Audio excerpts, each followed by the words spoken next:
નમસ્કાર દર્શક મિત્રો, હું ન્યૂઝ રિપોર્ટર મિતિ વિથઆઉટ કેમેરામેન. આજના મુખ્ય સમાચાર. રસ્તા પર ગાડીઓની સ્પીડ કરતા બાયુની પંચાયતની સ્પીડમાં વધારો જોવા મળ્યો.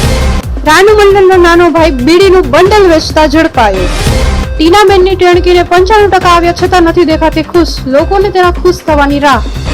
પૈસા ડબલ થવાની સ્કીમમાં હકીકતમાં ચિંટુભાઈના પૈસા થયા ડબલ, જેથી ખુશીનો પાર ન રહેતા હાર્ટ એટેકથી થયું મૃત્યુ. 4 મિત્રોએ બનાવ્યો હતો ગોવા જવાનો પ્લાન. કેન્સલ કરવાનું ભૂલી જતા જવું પડ્યું ગોવા, જેથી પૈસાનું થયું પાણી. એક મિત્રએ બીજા મિત્રને કીધું ધુરંધર 2 નું સસ્પેન્સ, જેથી તૂટી 10 વર્ષની મિત્રતા. મુક્તિ ચોકમાં 2 યુવકોએ અથડાતા ગુસ્સામાં કહ્યું એકબીજાને પહેલા તું માર. ઝઘડો ચાલુ ન થતા ઝઘડામાં રાહ જોતી પબ્લિકે બંનેને માર્યો ઢોરમાર. મેકઅપનો એક પણ સ્ટેપ ન ભૂલતી છોકરી, દાખલામાં એક સ્ટેપ ભૂલી જતા થઈ નાપાસ.